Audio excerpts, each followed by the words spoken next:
کسی گاؤں میں ایک بیوہ عورت اپنے بچے کے ساتھ رہتی تھی۔ وہ ایک اکیلی جانے کتنے گھروں کو صاف کر کے اپنے بچے کے لیے کھانا اور پڑھائی کا خرچہ اکٹھا کرتی، کتنے لوگوں کی ڈانٹ برداشت کرتی، کتنی بیگمات اسے دیر سے آنے پر ڈانٹتی، لیکن وہ چپ چاپ اپنے آنسو کو پی جاتی۔ بیگمات کے پرانے کپڑوں سے عید مناتی۔ وقت گزرتا گیا، بیٹا جوان ہو گیا، اچھی نوکری مل گئی، دولت کی ریل پیل ہو گئی، بیٹے کی شادی اونچے گھر میں ہو گئی۔ جو جو گھر بڑا ہوتا گیا، بیٹا ماں سے دور ہوتا گیا۔ بیٹے کی زندگی تو یکسر بدل گئی، لیکن نہ بدلی بیچاری ماں کی زندگی۔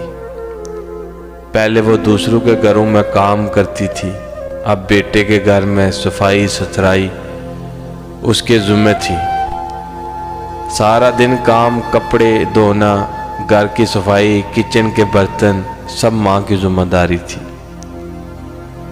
گھر کے کونے میں گھر کے کباڑ کے ساتھ ماں کی ٹوٹی چرپائی اور پرانا کمبل تھا۔ ماں کے لیے بیٹا کبھی ماں کے پاس آتا تو ماضی کی غریبی کے تانے دینے۔ سردی اپنے عروج پر تھی، پھٹا کمبل بوڑھی ماں کو سردی سے بچا نہیں پاتا۔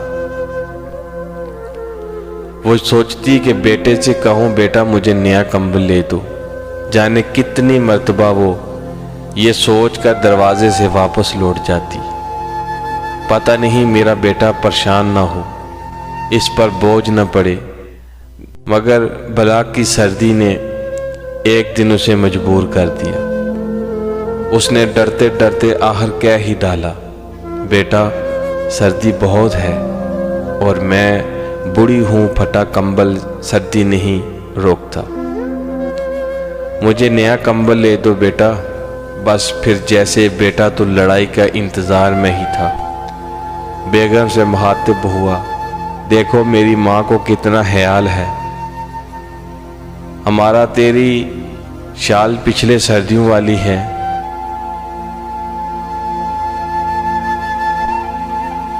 بیٹے کی جرسی اور سویٹر لینا ہے، میرے لیے اوپر لینا ہے، ہم لوگ باہر جاتے ہیں، یہ گھر میں رہتی ہے، امی گزارا کرو، ابھی حالات نہیں کہ آپ کو نیا کمبل لے کے دیا جائے، گزارا کرو، اگلی سردی میں لے دوں گا۔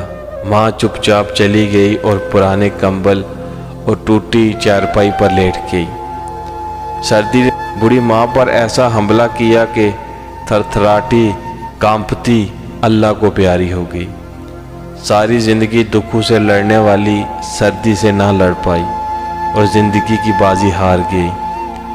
صبح جب بیٹے کو علم ہوا تو اس نے جیسے خزانے کھول دیے، لاکھوں کا خرچہ کیا۔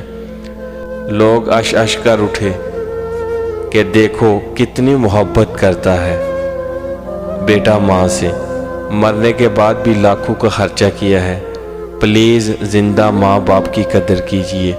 اگر آپ کو میری تحریر پسند آئی تو کمنٹ ضرور کیجئے، اور اگر کوئی غلطی ہوئی ہو تو میری اصلاح کیجئے۔